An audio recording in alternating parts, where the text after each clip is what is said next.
नेपाललाई अमेरिका जस्तो बनाउन के गर्नुपर्छ? तेरो मुख फोर्नुपर्छ, तँलाई साफ सिलौटामा राखेर पिसिए दिनुपर्छ क्या। तेरो माथि डोजर चलाइदिनुपर्छ बौलुन। यो कुन यार साफ श्रीमतीको डिबी परेर आएको मान्छे जस्तो छ यार। यो साला दिमाग खराब गरेछ यार। आफ्नो पैसाले मापसै गर्दैन नि यस्तोहरू, फोकटको खान्छ क्या। साफ हेर्न अनुहार लोटरीको टिकट जस्तो छ, त्यो पनि नपर्ने क्या।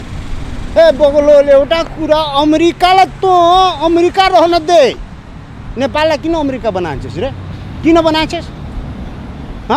तिम्रो काका ठिकदार हो? अमेरिकालाई के नेपाललाई अमेरिका बनाउँछ? नेपाललाई कसरी राम्रो नेपाल बनाउनु पर्छ सोध्न।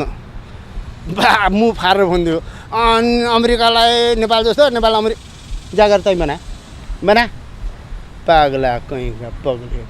दिमाग हाफै माइन्ड हो यो, पुरा दिमाग छैन। पोलियोको ब्रान्ड मास्टर भड्काइदिउँ जस्तो लाग्छ क्या यसलाई। के रे पगला, दिमाग छैन? नेपाली कलाकारहरू काँदिनु भाग्छन्, लुक्छन्, दिमाग छैन? के नेपाली कलाकारै भागेछ, लुकेछ?